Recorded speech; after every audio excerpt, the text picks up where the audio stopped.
Subhanaka la ilma lana illa ma 'allamtana innaka antal alimul hakim. Allahumma shalli wa sallim ala sayyidina Muhammad wa ala alihi wa sahbihi ajma'in amma ba'du. Ini kalau cerita ya, begini pokoknya kisahnya itu ngeten ben sampean ngertos punya perbandingan. Khatib bin Abi Balta'ah itu tidak orang Quraisy, ya tidak orang nopo Quraisy. Ini rungokno tenan. Ben sampean nak dadi pemimpin Islam cek iku kiai, cek ketua RT, cek ketua keluarga iku roh karepe. Khatib bin Abi Balta'ah itu tidak orang Quraisy. Dia tidak bangsawan Quraisy, juga tidak bermarga nopo Quraisy. Dia Islam sama Rasulullah. Ikut hijrah ke Madinah.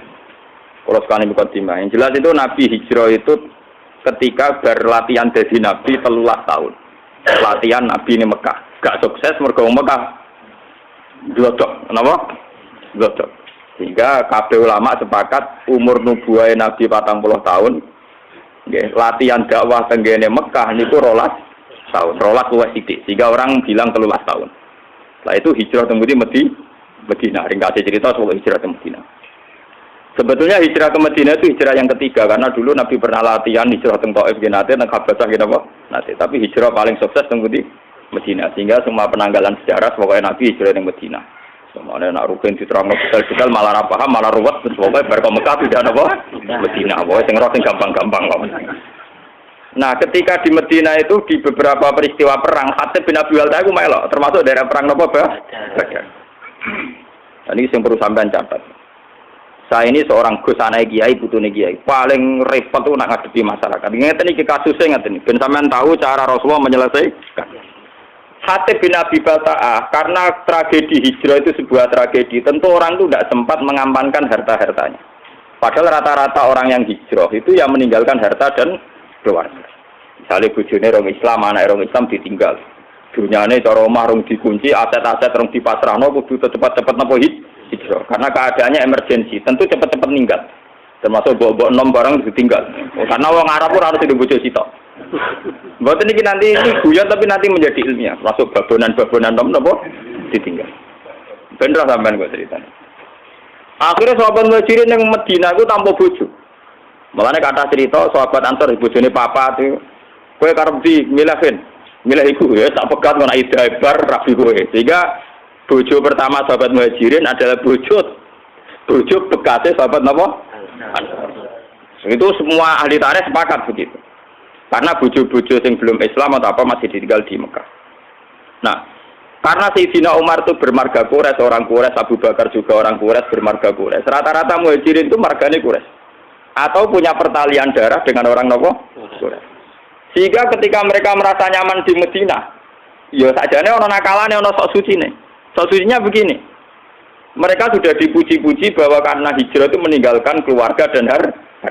Tapi sebetulnya bukan ninggal nepleng gak. Ya diam-diam misalnya Ruben di rumah Ibene, kok Mustafa di rumah misanane, pokoknya diam-diam ana sing rumah. Sehingga mereka tidak ada ketakutan kehilangan harta, termasuk mbok nom. Boten iki mengke ana critane, termasuk mbok nom bulan tak bulan-bulan ini termasuk kata kunci, termasuk apa? Mbok nom. Ini termasuk kata kunci berarti.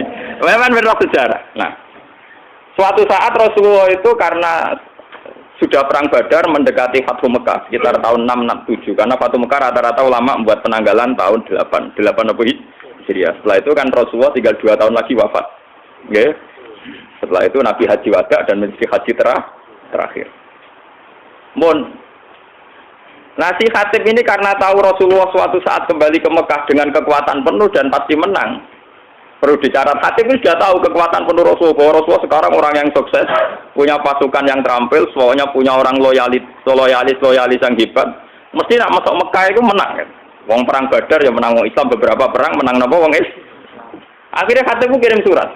Ngirim satu perempuan. Jadi mulai dhisik nek kon dadi intelsen wong wedok ora nyurigai. Jadi mulane kasusé ngomong itu kirim surat. Nduk pokok iki suratno nek penduduk Mekah. Suatu saat Mekah dikuasai Rasulullah. Lha iku mitra-mitraku sing nyelametno asetku iku kandhani. Ben soban nak ana serangan Rasulullah frontal iku dunya ora dadi goni bang. Mergo ketemu kere-kere kaya Rasul itu aku dianggap berapa? Goni bang. Aku terkenal ger perang iku sing dunya dadi goni bang, babonan dadi amal. Mulane kata kuncinya aku muni babonan iki penting. Mergo perang dhisik iku pokoke untuk loro. Tak goni bang mbek amat. Soalnya sahabat itu budi-budi tak perang seneng kok Khalid bareng. Lha niku nyata. Ada iki wong seneng kok ayo delian. Nanti saya ku seneng perang. Mergo hadiah untuk amat utawi napa? Mane sing turunane wong budi-budi kaya Khalid bin Walid anak wong budi-budi. Ngoten niku kadang amat rong bagiane diambung. Lurung bagian bu ampung, lah orang mesti bagian. Hanya di perang itu mesti to. 25 bentuk apa?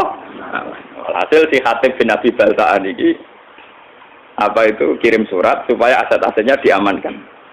Ini kembali ke mukjizatnya. Karena Rasulullah itu seorang nabi, beliau mukasyafah, kemudian diberitahu Jibril bahwa Hatib itu membocorkan rencana Nabi ke Mekah. Padahal dalam teori perang, pembocoran informasi itu kan satu hal yang krusial, satu hal yang bahaya. Padahal awaluman kalau ini betul berarti awaluman yang membocorkan ini Hatib bin Abi Balta'ah. Paham ya? Akhirnya Nabi lewat teori, ya memang teori perang pasti begitu. Ngutus Sayyidina Ali di Raudhat Khoh, cara kene perbatasan Mekah Madinah iku ana wong sing utusane Hatib bin Abi Balta'ah. Itu bawa surat yang mau membocorkan ke penduduk Mekah bahwa kita mau ke Mekah. Walhasil rahasia perang itu nanti terbongkar. Sampai Ali dikejar, terus walhasil ternyata surat itu ada semacam pengkhianatan. Ternyata Hatib bin Abi Balta'ah, sahabat soleh yang pernah ikut perang Badar, ternyata khianat dengan membocorkan informasi itu ke penduduk Mekah. Nah, ketika sudah begitu Hatib dihadapkan kepada Rasulullah. Ini ruang tenan, dihadapkan kepada Rasulullah. Hatib, apa yang mendorong itu? Kenapa kamu khianat? Informasi rahasia ini kamu sampaikan ke penduduk Mekah. Terus dari Hatib, ya Rasulullah, tiang-tiang sahabat muhajirin itu rata-rata kan orang Quraisy. Sehingga harta dan keluarga mereka terlindungi karena mereka bagian dari orang Quraisy. Kalau saya ini tidak orang Quraisy, sehingga saya harus punya mitra orang-orang Quraisy untuk melindungi harta-harta saya. Ya. Karena tadi kalau ada teori perang tentu hartanya nanti jadi goni. Umar karena melihat si Hatib ini khianat. Dari Umar, yaitu model Umar mantan preman. Ya Rasulullah, Hatib sudah munafik, bunuh saja. Kalau engkau mengizinkan, Hatib mau saya nopo? Ini yang perlu sampean catat, ngaji di sini penting itu dawuh Nabi. Dari kaji Nabi, Mar kowe ora roh pangeran. Aku sing roh pangeran. Aku roh pengumumane pangeran sapa wong sing melok perang Badar dosane disepuro. Malah pangeran bikin pengumuman ikmalu masih itu fakot gofartu. Laku wis kowe kelakuane mau oleh pokoke wis disepuro. Umar kan meriah, ternyata Khatib karena Khatib itu tahu melok perang Badar. Jadi dia melok untuk pengumuman malu masih itu faktor gofartu napa laku. Wes piye wae kowe disebut. Karena juga ada adil kan pangeran misalnya sing mati dia mati syahid terus sing ra mati ra disepuro kan ora lucu padha perange kok. Paham ya? Jadi siapa saja yang perang Badar tentu untuk pengumuman untuk satu hadiah ikmalu masih itu fakot gofartu lakum wes kelakuan mau apa wae wong kowe melok perang Badar tetap nopo disebut. Nah ini yang menjadi catatan sejarah itu begini iki rungokno tenan iki. Dalam Fathu Mekah ini mau kembali ke Mbok 6. Mau yang sok suci kan Sayyidina Umar. Mergo ape baca Hatib karena dianggap membocorkan nopo informasi. Sampeyan tak ceritani, poso dalail yang dilakukan torekoh sing tukang poso setahun niku. Sinten nggih Pak setahun niku? Sing kurang suwe 3 tahun. Setahun wis suwe malah napa? Poso dalail itu tidak ada sanad sampai Rasulullah. Secara ilmiah tidak ada sanadnya. Bahkan zaman Nabi Sugeng itu jelas-jelas melarang la siyama liman somal abad. Tidak boleh wong poso nurut pinti setahun. Jadi dulu larangan betul poso setahun. Oke, jadi poso setahun riyen dilarang Rasulullah. Wis Ramadan to ambek kadang nak umat ya Senin Kamis, nak umat ya Asyura, sing mesti ku nak wis kadung dadi kiai mbok poso napa? Durunge Adha itu napa? Arafah nggih. Arafah. Ora tau poso dadi ra. Pas saya khawatir kakek enggak jarah. Kula niku ape cerita poso sunat itu trauma kanca kula. Niki kisah nyata. Kula niku kanca jenis Sukron. Yo latihan nyai pidato pas Idul Fitri.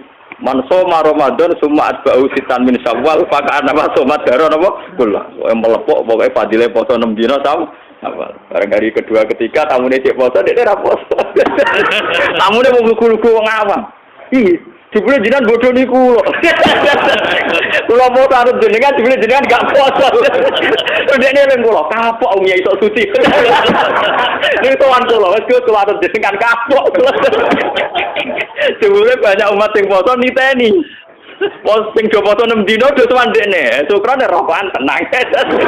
Iki jebule jenengan bodoh niku lho. Kula men poso-poso ana jenengan jebule jenengan gak poso. Akhirnya tuan kula kuwapok kok Gus. Kula ngiyi tenanan kuwapok. Akhirnya saiki wis berpidato fadilah mulang ngono. Jadi kula ge ngoten ning ndi ngomong fadilah mulang. Misale kula wiridan kalah Mbak Mustofa. Nyabari melarat kalah Mbak Ruhin. Misale kula cerita fadilatus sabri alal fakri. Saya tetap kalah Mbak Ruhin. Wong kula ndak ada reputasi fakir nemen-nemen. Mulai kisahnya. Ini kurang tenan. Yang perlu dicatat, Umar ini balik ke foto dalail. Ketika Sulhul Hudaybiyah dan ada masalah besar perjanjian, ini masalah tarikh, makanya saya ulang-ulang. Ketika Sulhul Hudaybiyah antara Rasulullah dan kafir Quraisy, itu ada perjanjian-perjanjian yang merugikan umat Islam.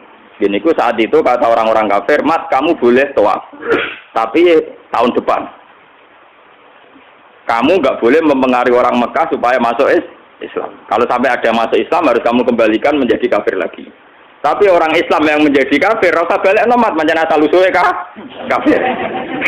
Kurang ajar maksudnya. Umar marah-marah, "Ya Rasulullah, bagaimana mungkin perjanjian ini Anda terima sementara semuanya merugikan umat Islam?" Ini perbatasan Hudaybiyah.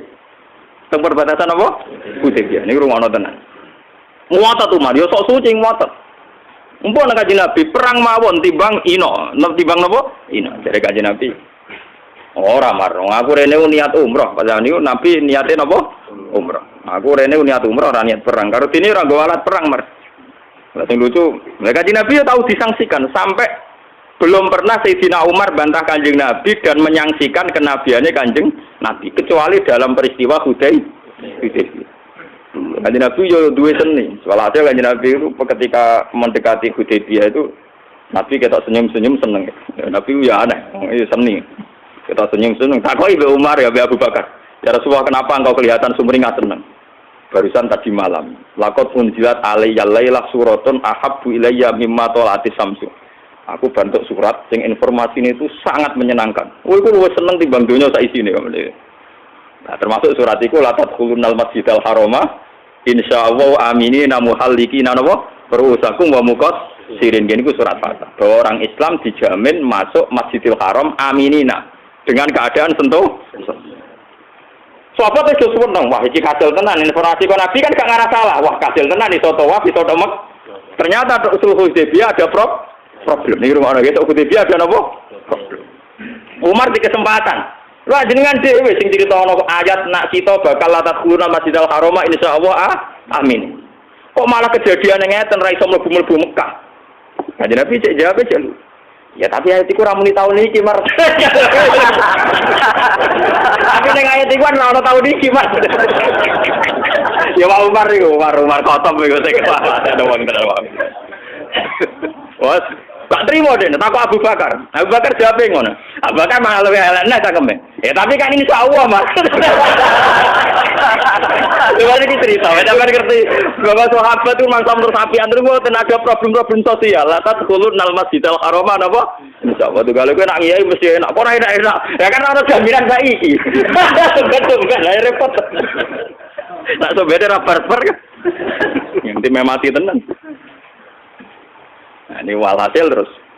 Itu Umar saking mangkel di luar kendali sampai keterucut mening. Ketika informasi itu di luar dugaan dia kan nafsirkan kalau aminina ya sekarang gitu, kenapa? Ternyata tidak jadi sekarang. Jawab Umar sampai Nabi ditanya gini di luar kendali. Alas ta Rasulullah, tapi engkau tetap Rasulullah dan masih Rasulullah. Wah, aku kok jelas kaget sesuatu. Maksudnya biasanya nggak informasi kan cosmeng. Nah kali ini meleset berarti alat taruh. Jangan-jangan kau sudah ada Rasulullah. Umar saking dari Nabi nggak emosi. Ya tapi tetap Rasulullah. Lah semua informasi dari engkau mesti benar. Iya mesti benar. Lah tapi kenapa ada jadi masuk Mekah sekarang? Ya mergo ora ono tahun ini dari Nabi jaganya mergo ora ono jaminan tadi. Walhasil Nabi menerima konsep Sulhul Hudaybiyah, dan akhirnya Nabi kembali ke Madinah tanpa terjadi umrah.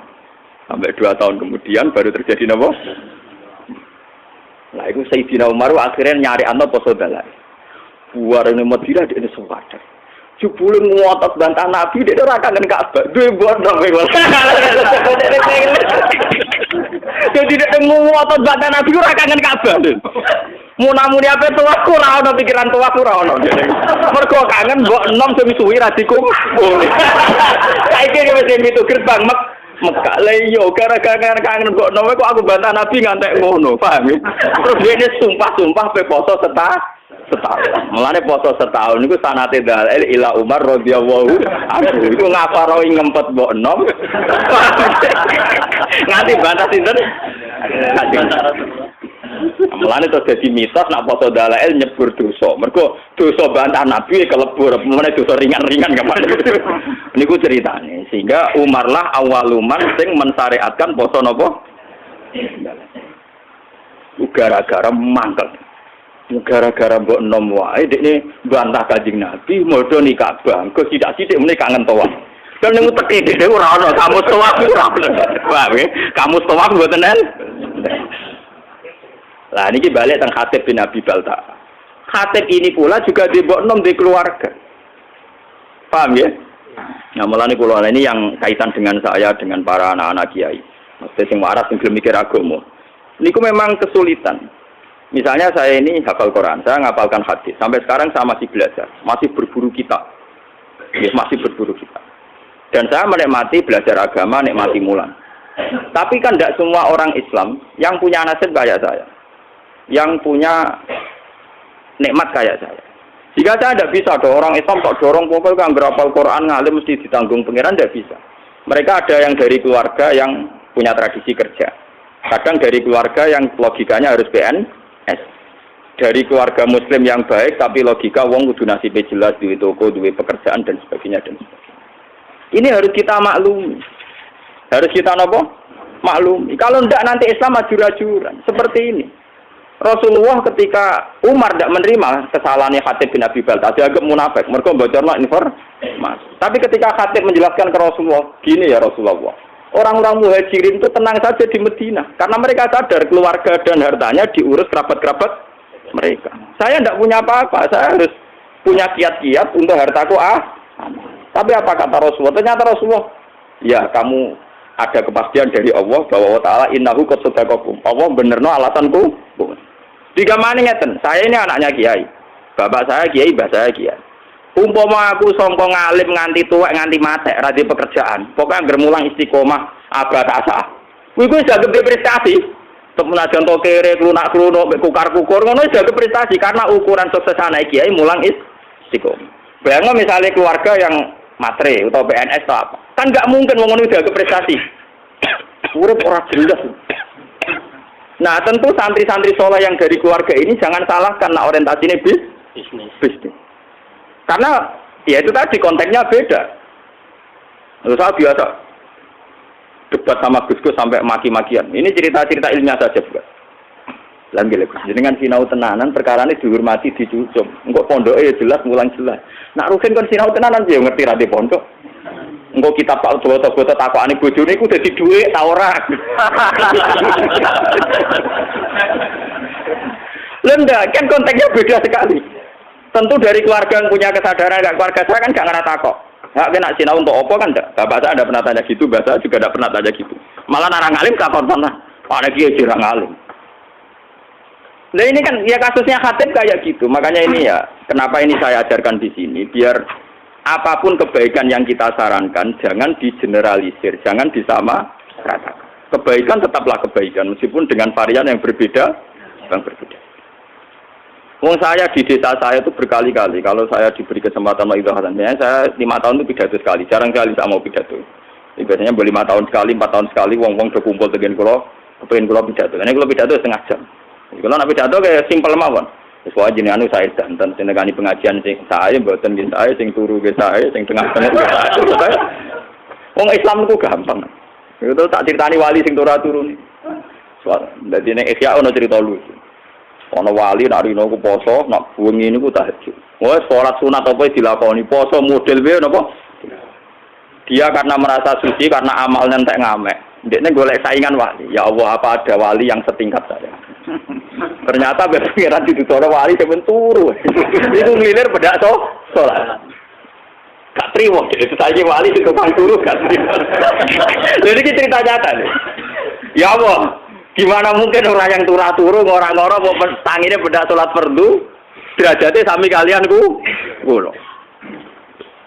Ya nara paham yo takok atau gampang tuh. Takok. Jadi wali sing tukang turu takok. Kowe kok iso sederajat mbek aku perkara niki. Wong aku ibadah rino poso bengi tahajud. Kok kowe turu sederajat sampe aku. Dari wali sing teratur. Lah iya, kowe mbok rewangi ngono tujuan mesti sitok. Ciri utama agama itu satu, ngene iku takwa. Dan ciri utama takwa itu satu, ninggal maksiat. Dan tidur itu paling efektif ninggal maksiat. Wes lah kowe poso langgar ning pasar tetep bekar-beker kae. Kowe poso langgar mlaku tetep ora wedok, ora rodo, ora prawan, ora macam-macam. Tetep bersih aku ning kamar, terus aku mau Excel karo ngaris pokok. Bisa. Wes tak tanam delok wedok mbek aku tetep bersih aku. Wong aku ning kamar tuh ora. Ki wae ciri utama takwa ning maksiat dan turu paling efektif. Sadar wali di waduh, pinter tenan iki. Yo lho iki ilmu kalau siapa niru ya kena ora kena, maksudnya cerita ilmu. Tapi itu memang nyata, tentu orang tidur lebih tidak berisiko maksiat. Ya ini cerita, ciri utama takwa ninggal maksiat dan tidur paling efektif ninggal nopo maksiat. Meriang kok wali sing tukang ibadah. Iya, aku yo mau kamlaku akhire yo ngempet kira usah ngempet opo ning kamar. Paham ya? Ini satu perbandingan. Terus selama ini kita kan misalnya lagi senang pengajian. Wong ono pengajian kok ora tekono keapian kok gak teko. Padahal dalam pengajian itu kita pasti bilang, ngrumat anak itu ibadah, ngrumat ibu itu ibadah. Lah sing anak di pengajian malah wis saiki nglakoni saranem iku ngrumat anake mboke ning omah. Paham? Mulane kiai-kiai sing balik kula kandhani. Kita ini ndak fair. Karena kita senang pengajian, kita jadi mubalik terus bilang ono pengajian barang apik kok ora teko. Padahal dalam pengajian itu kita tetap ngomong ngrumat ibu iku apik, ngrumat anak iku apik. Lah ngomong sing ra teko malah wis nglakoni iku. Mergo saiki ning omah ngrumat anak. Lho ini saya kiai, lho saya ngomong gitu biasa di depan umum. Bagaimana mungkin wong sing wis ngaplikasekno ilmu malah mbok kritik? Paham ya? Mulane kula nak tenaran nggih biasa cerita, sakniki sing teng sawah mboten ngani pengajian kula nggih saya wong ning sawah golek nafkah. Niku nggih sarane kiai, sarane Islam. Sing sakniki teng omah ngrumat anake nggih saya iku sarane kiai, sarane Islam. Mungkin punya resiko secara nafsu yang datang nggak banyak, tapi kita harus gentleman bahwa itu ya kebaikan. Memang butuh kiai nekat kayak saya yang nggak butuh populer, tapi harus ada ulama yang nekat kayak saya supaya kebenaran itu terjaga. Makanya di Ikhya itu ada kitab Fadilatul Kasbi, ada bab Fadilatul Kasbi itu, dan saya berani ngomong gini di desa saya pun saya berani. Suatu saat Rasulullah itu ngaji dengan para sahabat. Itu Rasulullah, buatan terima kiai, buatan terima balik. Rasulullah, sing duwe Islam. Ora terima balik, ora terima kiai. Ya, nabi ngaji. Nah, mesti angger kiai ada santri sing kota-kota, Mustafa. Wah, santri sing kota-kota ini kan mesti ekstrim. Ana canom, awake kekar, gua pacul, tenang ya, Rasulullah ngaji diliwati ya, tenang ya. Apa ini kebun kurma? Tenang. Ya liwat ngarepe Rasulullah tenang. Lah si pemuda-pemuda tadi sing melok ngaji kan. Ya Rasulullah, canommu sik kurang ajar. Wis enom kuat awake cek gak gelem ngaji. Cek rugine wong iku ana Rasulullah ngaji kok gak melok. Jadi apa jawaban Nabi? Kamu jangan bilang demikian. Dia itu kerja untuk nafkahi anak istrinya. Dan itu ya ajaran saya. Malah dia itu nggak tahu ajaran. Itu Nabi, malah saya tambah yakin. Jadi Muhammad Nabi tenan. Nggak mubalek. Hebat. Jadi dia tidak mubalek, nggak kiai, nggak ada nafsunya sama sekali. Paham ya? Memang butuh hati gede loh, ngomong itu butuh hati gede. Lalu kita tetap ngaji, manjan goblok ya ben ngaji kono. Tapi ini cerita, kita ini tidak usah membakukan satu kebenaran, satu dua. Mungkin nanti ego kudu ngalim takdir. Apa sing rapati Gus, rapati ngalim tapi amen pidato sing maslahat gawe masjid, urusan bangunan. Lan aku yo coba melok-melok lek malah ra aku malah repot. Lah padha sing Gus ngaji malah melingkar kabeh maknane malah. Ini kan urusan pembagian apa tuh? Tugas. Makanya Sayyidina Umar disalahkan oleh Rasulullah. Kamu jangan begitu. Ternyata Khatib bin Abi Balta'ah punya pertimbangan tertentu. Umar sing sok suci tadi ternyata pertimbangannya bondo. Terus dia mau angkel ambek awake dhewe terus poso napa dalah go ngafaroi bantah Nabi demi bondo. Semenjak niku terus dalail jadi syariat. Mulane sanad dalail sebenarnya terputus sampai Umar. Jadi yang persisnya dalail poso setahun terputus sampai sinten? Sayyidina Umar. Bahwa kemudian ada hadis umum tentang Umar. Gini kok alaikum bisunnati wa sunnatil khulafair rasyidin al-mahdiyyin addu 'alaiha bin nawajid. Jadi sebenarnya kalau persisnya poso setahun itu hanya sampai Umar, paham ya? Karena Rasulullah melarang poso nopo? Tahun. Tapi karena Umar punya pikiran tertentu untuk mengkafaroi dosanya, itu sah adanya. Ya tentu menghindari yang haram-haram kayak ayam mutasyrik terus. Napa? Idul Fitri tanggal 1, ya itu kan itu pakem ya kayak gitu terus. Sebagian ulama nambahi ayam musyak kayak tanggal pinten antara 30 dan apa? Tapi itu sebagian ulama. Sebagian liyane tenang mawon. Mergo wis kadung. Jadi orang ulama yang mengharamkan puasa yaum musyak berarti tanggal pinten 30 atau 29. Sebenarnya yang potensi jadi tanggal 1 Ramadan. Lah ulama sing mengharamno aku setuju. Setuju kula iku ben malaikat iku jelas. Saake malaikat menyang nek diharamno. Saake malaikat begini, kita ini kan misalnya tahu palak ya. Sekali 1 Ramadan itu kan harus puasa atas nama Ramadan.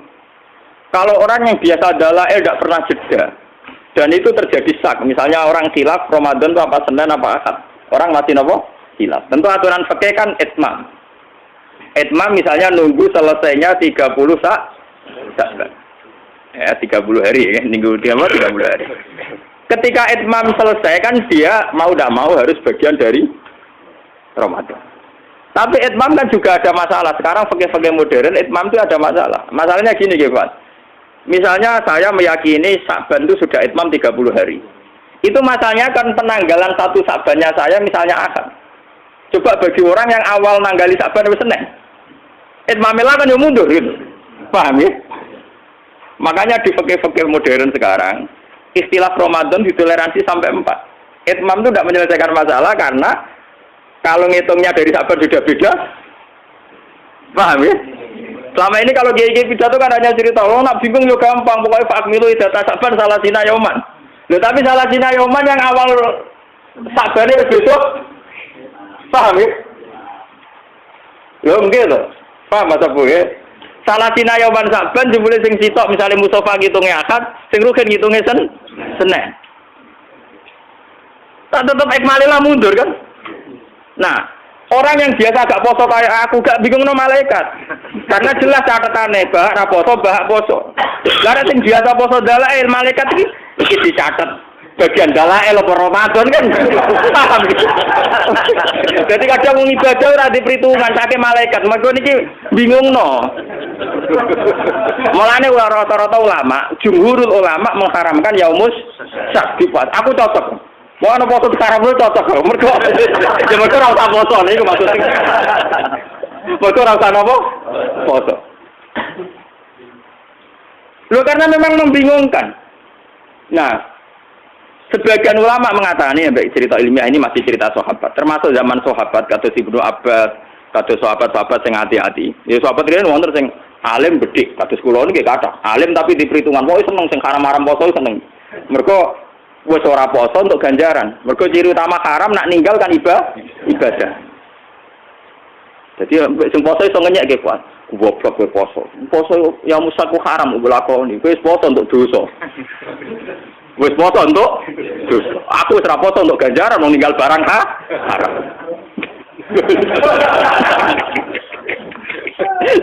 Menangan tenan kula seneng. Ana ulama darani ya musaki poso haram. Jadi sing nglakoni poso dosa napa ibadah? Dosa. Sing ninggal ganjaran napa? Mana aku seneng mbek ulama sing darani haram. Nah, terus ulama-ulama sahabat sing soleh-soleh kata Ibnu Abbas Ibnu Umar debat. Sebagian sahabat darani, Yaumus Syak tetep pasani wae. Piye wae Yaumus Syak itu potensi bagian dari Ramadan. Sebagian sahabat cara berpikir lebih baik saya puasa tidak bagian Ramadan, saya berikan ke Ramadan daripada faktanya Yaumus Syak sebetulnya telah Ramadan dan saya tidak puasa. Paham ya? Bolak-balik sing dalail keliru meneh. Kenapa yang keliru meneh? Kalau yang biasa gak puasa kaya aku terus puasa, pangeran pirsa, gak mesti wedi ra nglakoni Ramadan. Tapi nek sing biasa dalail, rutinitas to ora. Kan mergo mlebu ning rutinitas. Potensinya salah lagi. Mulane ana ulama sing nyiasati dalailu kon nilangno, kon ninggalno sedurunge rong dina Yaumus Syak. Mergo ngoten niku resiko napa? Resiko antara rutinitas dengan meyakini bagian dari napa? Nah, bolak-balik dua pendapat ekstrim di fikih biasanya yang ketiga terus nakalan. Sok bijak tapi asline nakalan, mergo untuk pendapat loro. Paham ya, agak tunggal tengah-tengah mergo ra melok debat. Nah, terus ana ulama sing ketiga cerita khusus bagi mereka sing duwe adat poso. Cek dalail, cek Senin Kemis, ketika hari rutinnya puasa jatuh pas barengan Yaumus Syak, maka tidak jadi haram. Tapi sebenarnya masalah itu tidak selesai. Kalau tidak jadi haram itu mewakili Ramadan, itu mewakili dalail. Tetap nggak ada malaikat PR, tetap nggak ada malaikat apa? PR. Paham ya? Kalau itu dulu zaman sahabat itu sudah diperdebat. Bon globalin malik ya tentang cerita kitab. Jadi Khatib bin Abi Balta'a itu punya masalah sosial yang beda dengan para kebanyakan sahabat. Jika harus dimaklumi. Sama seperti saya sekarang roh rasane jadi kiai itu ngoten. Kalau kita tidak punya pondok salaf sing spesialis ngalimno wong tahqiq, ya ora ana wong alim tahqiq.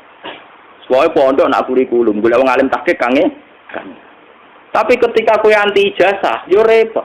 Tidak semua santri kepengen ngalim tahqiq karena dari keluarga yang tanya ijazah. Dan sebagian santri yo ora kepengen ngalim tahqiq. Wong entuk ijazah, wong umpama mondok salaf lah tetep ora alim tahqiq. Nah jenis ngene ra angel rumah tangga. Misalnya kalau rukun yo ora alim tahqiq yo ora ijazah. Mungkin kok Banyuwangi terus go bojo ya. Yang ora reputasinya sudah gitu. Dan itu wis dilemong tuane pira-pira cowok enggak golekno ya sudah. Ya sudah kebaikannya dia, suksesnya dia ukurannya bermodok untuk bojo. Ya sudah gitu. Kita tidak bisa maksa orang kebanyakan. Kok pondok ikut iso maca Bukhari, Muslim. Ya kadang kita hanya misalkan pokoknya sholat madhep ngulon, kita nak salam yang ngalor sik ya sudah. Terus pakai ukuran-ukuran gitu. Paham ya, ini penting kalau aturakan. Ternyata Rasulullah piyambak cara pandang begitu. Khatib bin Abi Balta'a dimaklumi karena setiap orang pasti punya kodrat, punya insting, punya fitrah untuk melindungi harta dan keluarga. Paham ya? Sehingga ketika Khatib bin Abi Balta'a bahkan dianggap mengkhianati Rasulullah, dimaklumi oleh sinten Rasul. Umar yang sok suci begitu dalam konteks Khatib, ternyata beliau juga punya kesalahan dalam sulhul Hudaybiyah. Ternyata di neraka kangen Ka'bah, kangen Bon. Wan yo repot. Pas kalau kowe dolan ning kanca, pengiran yo pirsa dolan ning kanca silaturahim. Sebagian yo ngindari wong judes ning omahe. Iku rahasia umum pengiran pirsa. Niat silaturahim mbok kadare piro. Tapi nak ngindari jatah blojo gak ruwet. Timbang esuk-esuk mari tukaran bebas silatur. Mau nak bojo sore kan biasane baratus setan ilang mulai. Mulai bojo wis sadar. Kok itu Pak kok gak ketok-ketok mlaku. Jajal munculnya setengah pitu esuk keranyam. Banyak kebaikan sing subhat ini pirang-pirang. Kebaikan sing napa? Subhat. Sawangane kangen Ka'bah. Jebule plesir ngono wae. Jadi ini terbelit masalah korupsi. Kurung-kurung nak multajam donga mustajab. Nak menawa bebas kok korupsi moro Ka'bah. Jadi Ka'bah delok-elok. Nak menawa iso nyapati terus bebas sangko napa? Terjerat napa? Ini Ka'bah kayak kuwatir ngadepi wong ngono. Ya itu kan sudah gitu itu ya kayak kasus Sayyidina Umar kok tadi. Umar wong saleh tenan dikafari poso setahun apa ngomong gelem. Paham ya, ini ben sampean ngertos. Kenapa saya milih kitab Hayatus Sahabah ya? Kalau kitab-kitab tasawuf kayak Hikam, kayak Ihya itu dikarang orang-orang yang sudah dekat Allah tapi tidak mengalami kasus sosial yang nyata. Beda dengan Rasulullah, beliau seorang sufi, seorang ahli ilmu hakikat, tapi ngadepi konteks sosial yang berbeda. Dan beliau harus dihadapi. Itu kan ngeri betul. Beliau atas nama pemimpin besar dan atas nama profesional urusan militer, informasi memang nggak boleh bocor. Sehingga beliau serius sekali ngutus sahabat untuk menangkap utusannya Khatib bin Abi Baltaah. Dan itu kalau dalam teori militer bisa dibunuh Khatib itu, karena membocorkan informasi. Itu secara teori militer. Tapi Rasulullah kan tidak hanya militer, tahu teori militer. Beliau juga seorang nabi yang pemaaf. Sehingga atas nama nabinya beliau harus memaafkan. Berarti beliau sudah melakukan dua hal. Atas nama teori militer harus mengamankan informasi, tidak boleh bocor. Sehingga Rasulullah ngutus sinten Ali untuk mengamankan surat sing rahasia. Tapi atas nama nabi beliau harus memaafkan. Bagaimanapun kesalahan itu tidak kesalahan fatal. Itu kan tidak gampang. Itu kali sama jadi kiai. Di satu sisi pelaturan pondok harus ditegakkan. Bocah nyolong kudu diboyong misalnya. Bocah pacaran sing nemen kudu diboyong. Nah, tapi misalnya kita koi pangeran, Pak Yai. Kuwi tak dadekno kiai ben dadani wong, ngira wong ambil dadani malah mbok boyong ora cukup dadani wong mbok boyong. Memang itu menjadi perdebatan para kiai. Sampai sekarang semua kiai soleh sing saya temui itu punya nurani mesti paradigmnya di situ. Lah ya Gus, pondok ora ono pelaturan ya ora mungkin. Tapi ketika pelaturan dieksekusi secara ekstrim, itu ya rahasia ya. Saya ini kecil saya mondok di pondok besar, itu saya pernah ketua pengurus. Itu paling pernah suatu saat misalnya ada anak itu maling diboyong. Ketika diboyong ketemu ibunya, kebetulan bapaknya itu di sawah. Wah Gus betul teng pondok maling, mungkin anak kula dibuat kalian bapak. Wong kula pondokno kula mun ngertos anak kula tukang nyolong, dadi kula pondokno ben mari. Dan ajaran boyong ya terus nyolong terus mau. Dan itu ngomongnya seorang ibu yang tulus. Kula tuh ngertos Gus, nak penyakit anak kula niku nyolongan. Mulane kula pondokno ben mari. Piye ora cukup. Kan enggak mungkin pondok tanpa peraturan. Pelaturan tidak apa-apa terus kan tidak mungkin. Tapi ketika terlalu ekstrim menerapkan itu, terus kemudian kapan kita tarbiyah? Kapan kita memperbaiki manusia? Nah, pada kurikulum saya tidak penting bayar, bar. Sekolah kurikulum kan aturannya lebih jelas. Ini kriminal atau ora? Nah, kriminal dilapor polisi, biasa mode. Ya sudah begitu. Lah Rasulullah itu yang alami kayak begitu. Termasuk ini cerita seterusnya ini yang enggak masuk di fotokopi tapi kalau terangkan. Suatu saat ada orang pencuri. Ini kalau terangkan sing di halaman 173 guys. Yang enggak ada di jenengan tapi tulis saja 173 Hayatus Sahabat juz 2 nih. Suatu ketika itu ada orang mencuri. Ini rumah tenan. Ketika mencuri dilaporkan ke Rasulullah karena sudah memenuhi syarat dipotong tangannya karena melebihi 1/4 dinar. Itu sama Rasulullah itu ketika diputuskan bahwa ini mencuri betul, saksinya juga betul-betul meyakinkan kalau mencuri betul. Rasulullah sebagai imam memutuskan, tegakkan had. Ya tegakkan apa? Had. Tapi ketika eksekutor, cara saniki al-bojone mau memotong tangan, Rasulullah itu berpaling fakaan nafi wajhi asabun. Nabi itu susah sekali. Susah terus buang muka terus. Bahkan sebagian riwayat yang memiliki seakan-akan wajahnya Nabi itu ditaburi debu. Saking tersinggungnya, Nabi kelihatan tersinggung. Ketika para eksekutor mau mutus tangan, Nabi kelihatan tersinggung, marah, ngempet marah. Sehingga sahabat-sahabat yang di situ, ya Rasulullah, engkau itu Nabi dan ini khat juga sesuai perintah Quran. Dan engkau juga menyuruh khat. Tapi kenapa engkau kelihatan tersinggung, kelihatan susah? Terus jawabnya Nabi. Fakih fala ahzan, fakih fala abki, wa umati tuqau bain asurikum. Lho aku ora susah piye iki ku santriku umatku tangane diketok ning ngarepku kae ora ngregani aku. Akhirnya sahabat-sahabat itu. Ya gampang to ya Rasulullah, ya ora usah diketok. Sahabat yo nakal-nakal. Ya gampang ya Rasulullah, jenengan sepura mawon ora usah diketok. Terus jawab Nabi apa? Zaka sultanusu'in iki kula waca ge. Zaka sultanusu'in allazi ya'fu anil hudud. Walakin ta'aful hudud bainakum. Loh, nak sebuah kriminal sudah dilakukan dan harus dihukum, kudu dihukum. Nak mutusno di sepuro, zaka sultanun apa? Itu imam yang jelek, satu hukuman kok dibatalkan. Tapi apa kerusan Rasul? Gak, aku sebagai imam tetap diketok. Walakin ta'afu bainakum. Isora diketok, tapi hukum dasar ketok kudu diilangi sik. Akhirnya wong sing rumangsa dicolong, ya sudah ya Rasulullah, sing kemalingan kan kula. Sudah saya maafkan. Ya ngono jan aku. Itu hebat. Lho coba. Kiai saiki kok dadi nabi meriang tenan. Lho paling enggak kalau kayak saya kan tetap roh kabeh. Maksudnya tak ceritani, dadi nabi ku berat tenan. Jadi nabi memutuskan kon ngetok, tapi ketika itu tolong ngetok nabi kelihatan tersinggung, susah kan. Itu apa sing nakal kan? Gampang to ya Rasulullah. Lan jenengan ngoten ora samawon ora usah ketok. Nabi itu sultan usuk. Itu imam yang buruk sekali karena ada hal yang terbukti salah ora ana hukum. Tapi hukuman itu iso mbok batalno. Walakin ta'afu bainakum. Ya asal sing duwe hak nyepu. Sehingga teori hadis ini pula yang mengilhami hukum-hukum fikih seluruh dunia. Kisos wong mateni ruhin, misalnya kudu dipateni. Tapi nak keluargane ruhin nyepuro hukum kisos ndak jadi. Masalah maling ya gitu, kisos juga begitu. Kecuali zina, kowe nyelingkuhi bojone wong. Terus sing lanang rido wong edian. Jadi ora ana hukume edian ora. Dadi aku perkara. Iku ora ana contone. Kecuali cerita-cerita ning kota-kota gede sing edan-edan niku.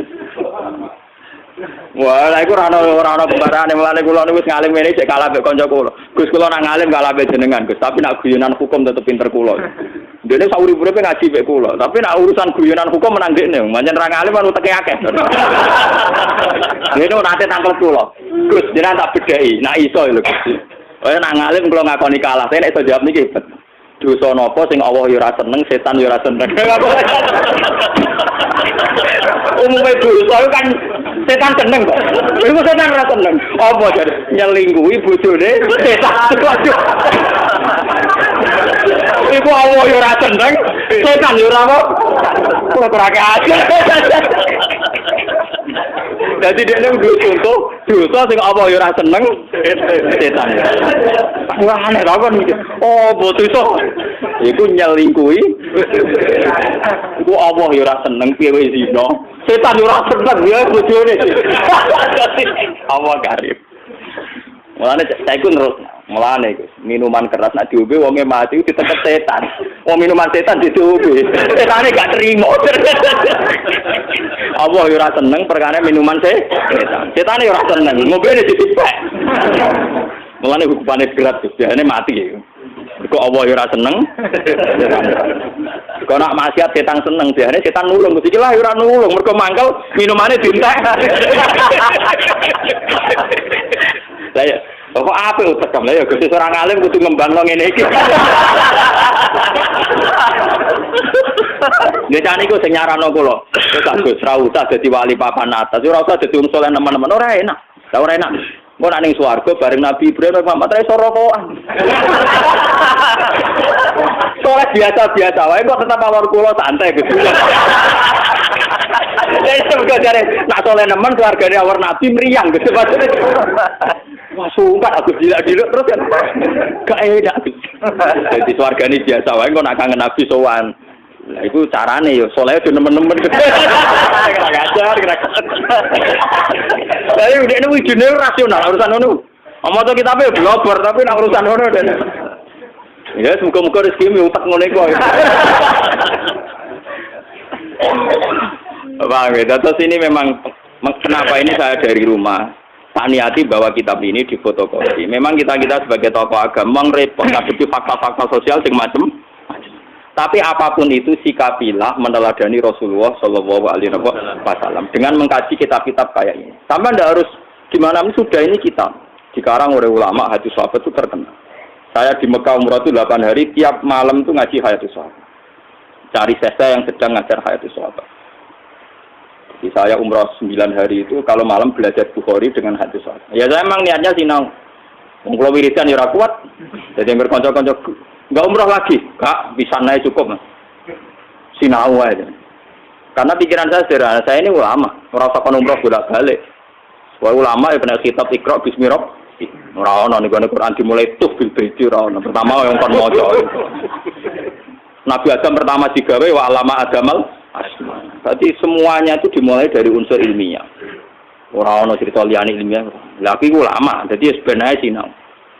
Lala kesampean. Kabar-kabarnya kalau di depan Ka'bah itu orang tidak boleh bawa kitab karena Wahabi itu ekstrim. Selain yang baca Quran biasanya nopo di juhura. Kalian naskar-naskar.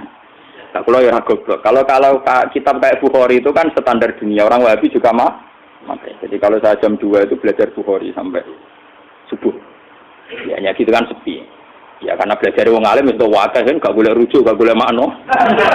Orang yang belajar Mustafa ya boleh kamus. Mujid gak kena kamus terjemahan. Ya repot-repot.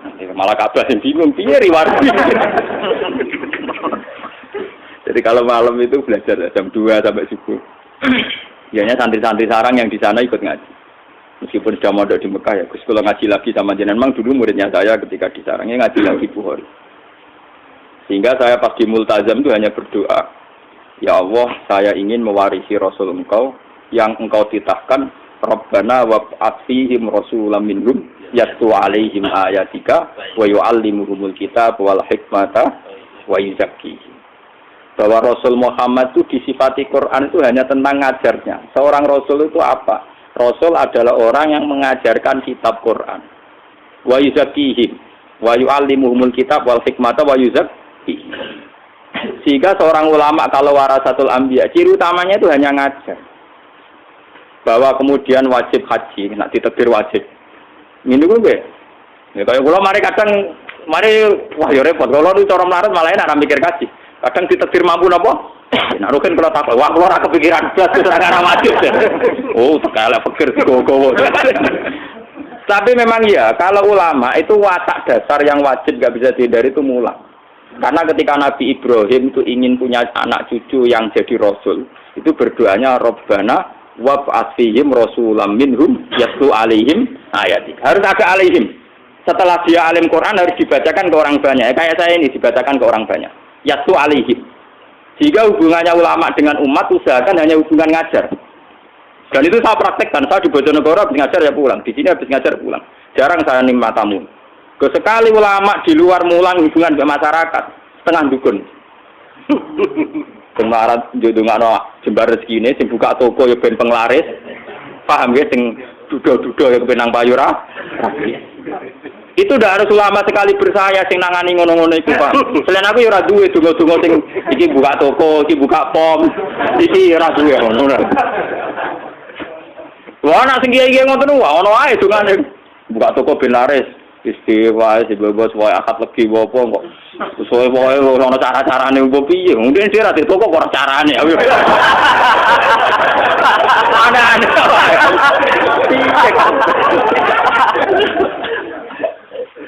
Mulane kula nyuwun tenan, kula bolak-balik. Wah jenengan hubungan mbek kula namung ngaji mawon.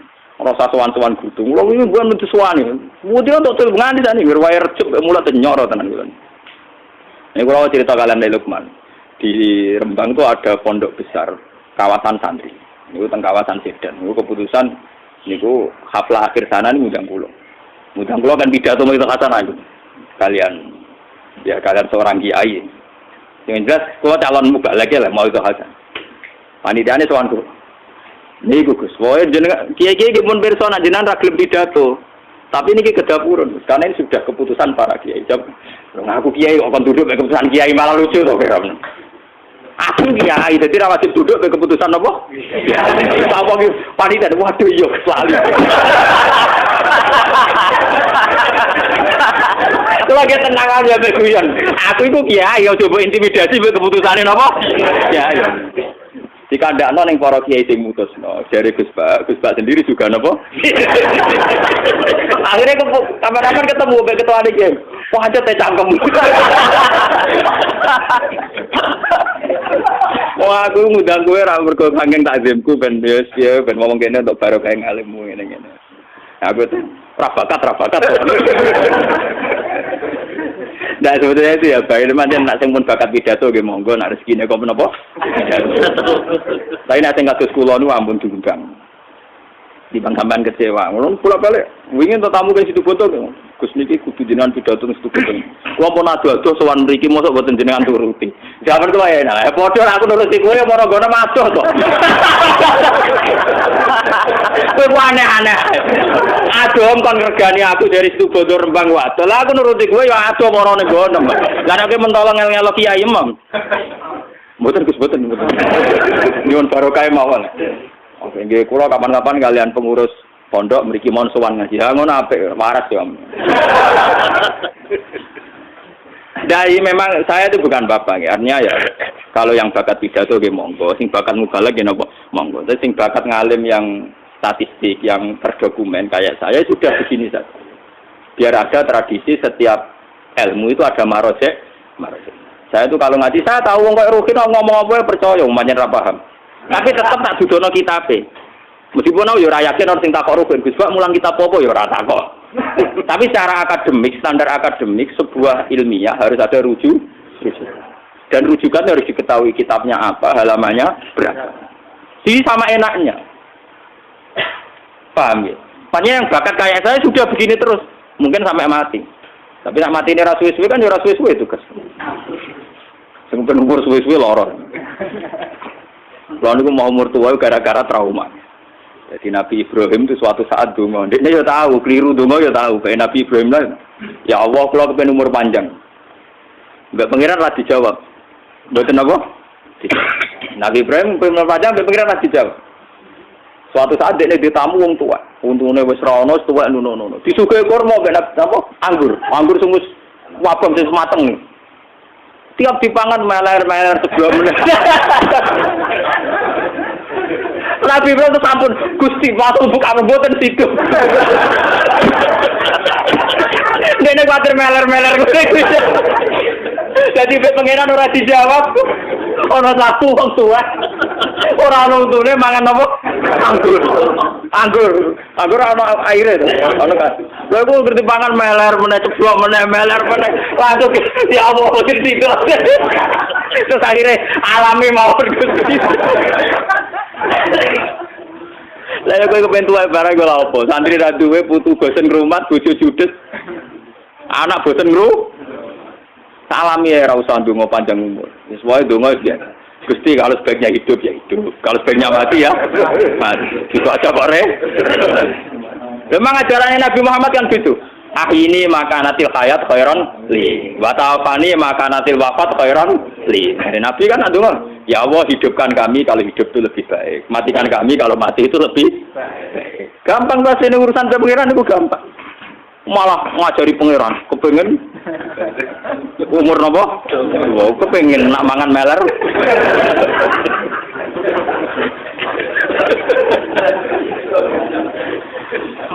Paham gitu, terus ini tengah-tengah gitu.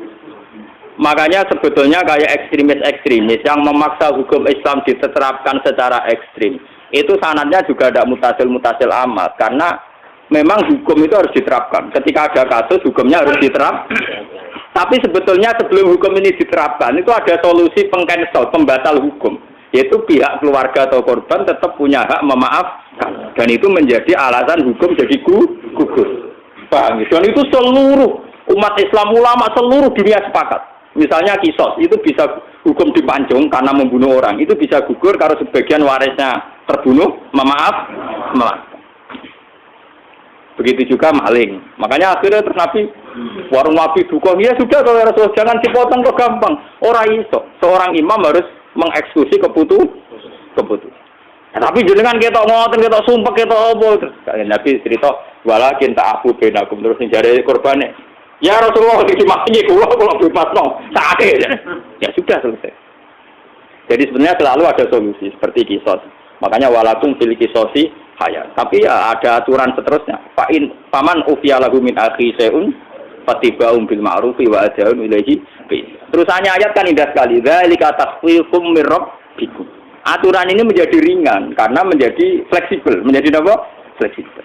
Aturan tegas pembunuh harus dibunuh diharapkan meminimalkan orang-orang supaya tidak mudah membunuh. Karena kalau membunuh pasti secara hukum dibunuh.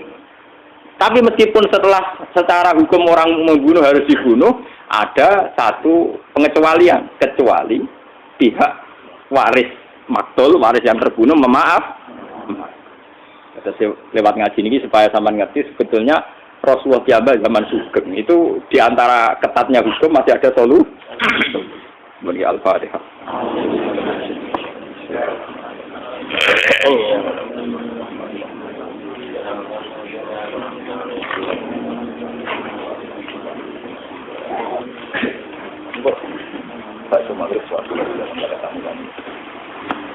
Maghrib awal berkuat juga tak orang datang semani. Bismillahirrahmanirrahim. Nas'aluka bi anna lakal hamda la ilaha illa anta al-hanan al-mannan. Ya badi as-samawati wal ardi ya hayyu ya qayyum ya dzal jalal. Anna risana wa dzurriyyatuna man ahabbana rasulaka Muhammadan sallallahu alaihi wa ayatika wa allimhumul kitaba wal hikmata wa yuzakkihim telas. Allahumma lakal hamdu idza radita wa lakal hamdu ba'da ridha wa lakal hamdu hatta tarda. Lakal hamdu mil'us samawati wa mil'ul ardi wa mil'u ma syi'ta min syai'in ba'du. Allahumma shalli ala syafi'i khalqika wa habibika Mustafa Muhammad kama shallaita ala khalilika Ibrahim wa nabiyyika Musa sofika Isa manasatu firatan kitabika nuh wa shalli alaihi wa alal anbiya wa syuhada wa sholihin wa hasuna ulaika rafiqa. Allahumma ighfir lana liman dakhala baiti mu'mina wal mu'minina minat Rabbi firli wa liwalidayya wa liman dakhala baiti mu'mina wal mu'minina mu'minat. Rabbana atina fid dunya hasanah wa fil akhirati hasanah wa qina adzabannar. Sallallahu alaihi wa alihi wasallam. Subhana rabbika rabbil izzati amma yasifun. Alhamdulillahi rabbil alamin. Al-Fatihah. Ya, saya kira demikian. Monggo kalau ada sesi tanya jawab, kalau tapi yang ringan-ringan saja nanti jadi serius. Baik, tambah apa? Baik, nggih. Matur nuwun, panjenengan kata. Assalamualaikum warahmatullahi wabarakatuh.